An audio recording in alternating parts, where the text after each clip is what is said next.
That's my TV in my apartment, by the way, back in '85. So this is the second interstitial, the Channel Surf interstitial that does a little visual callback right there to the key from episode 7 of YTIC. Bruce does some very funny voiceovers of our disgruntled viewer into Current Focus. This is Current Focus, which is our satire on 2020 and 60 Minutes-esque investigative reporting shows. That's me as David Sutcliffe, the reporter, with my manic eyebrows, which was a choice for this character. It really was. Yes, my David Sutcliffe is different than my newscaster Mike Barkley, which himself is different than my talk show host Bill Reckman. You might not notice it at first viewing, but I think by the time you get to viewing 40, you will see the differences in those characters. This sketch was written by Les Szekely for the most part, with a little bit of help from me. By this time, we were routinely presenting our sketches to each other as co-producers and co-writers, and each punching the other's work up and making suggestions and changing things around. We had a sort of a creative flow going there. This sketch features everybody, including our two main featured performers of the episode, who you see here, Mike Wolschlager on the left and Dave Kronenberger on the right, who is now on the left. But Dave is playing, in this sketch, smarmy, self-involved stand-up comic Hap Hazzard, and doing a very nice job of it. Les is playing Larry Foonman, self-described comic genius. And he did his own makeup. Those are not his zits. Those are fake zits, which he applied. And you may recognize this sort of face and voice from a character Les did in 2 previous episodes, Hank Foonman, who won 2 separate game shows by not saying a word. Well, Larry is Hank's brother, I guess. You know, we never do say. But Les didn't want to have this be Hank Foonman because Hank Foonman doesn't talk. And Larry does, so that's why he gave him a different name. And the idea here is that Larry has concocted this setup whereby he has stand-up comedians as clients, some of them very high profile, and he feeds them jokes during their act, and he makes them the successes that they are, and of course he gets an attitude because of that. Everybody's in this, like I said, Mike, Les, Dave. Glenn Mertz is in it as 3 different supporting characters. Anthony Stavole is one of the auditioners who you see on a TV screen later on. Dianna Kall makes a very fun cameo, wordless cameo, as Hap Hazzard's gatekeeper with some great mid-'80s poofy hair. And Bruce Van Dyke shows up at the end in one of his left field manic roles. This is Lee Maxwell, who plays one of the comics that Larry mentors. Lee was at the time, a videotape at Cox Cable. He took over for Jim Hartland when Jim left and we moved to the new building, and he plays Billy Shea. The comic here is kind of a low-key cool guy, which was a nice dynamic compared to everything else that was going on in the sketch. This is an example. I mean, I like this sketch a lot. I like how it looks.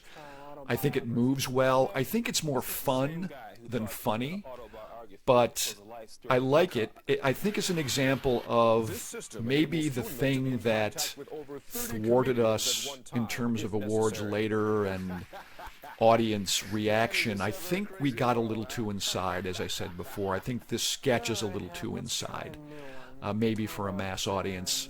But those members of a fringe audience probably had fun with this one. But I think it was symptomatic of what was going on in the whole episode, where we really got sort of into prog rock B-side territory with our comedy. Not all that mass appeal, but that's okay. It's a show that, you know, through the years, whenever I've seen it, I've liked but not loved, and that's still my feeling about this episode. But yet, I think it still moves. I think it's interesting. I think it's esoteric in a good way.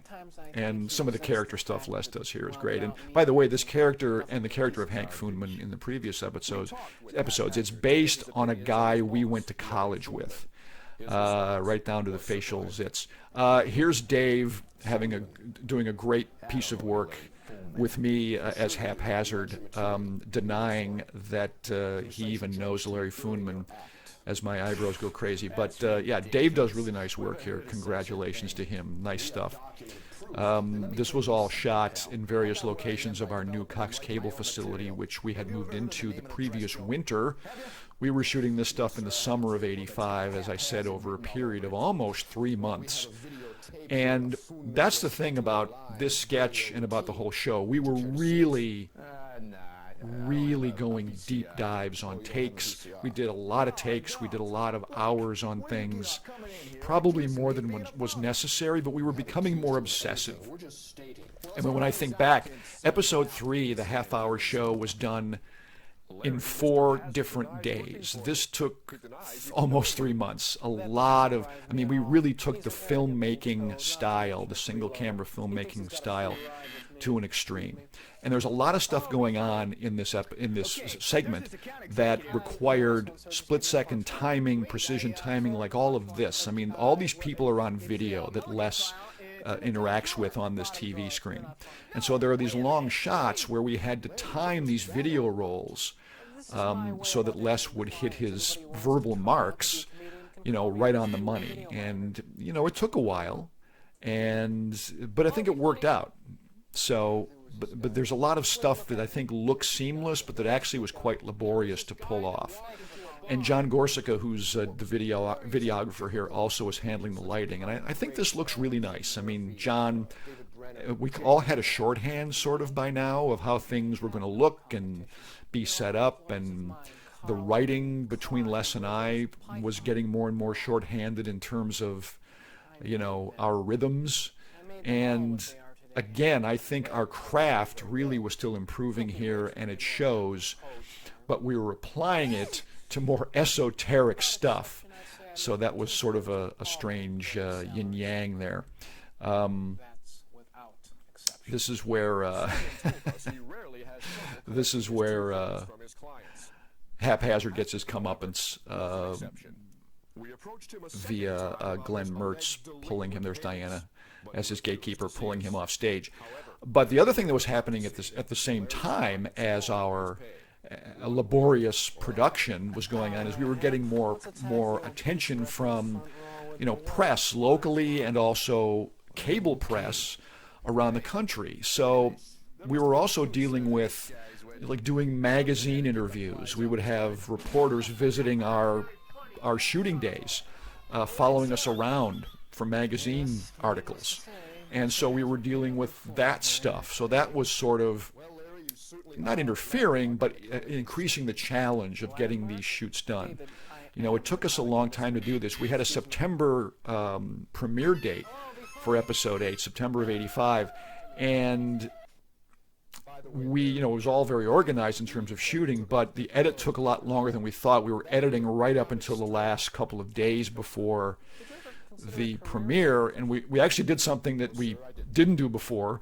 We had a premiere party. We had a watch party.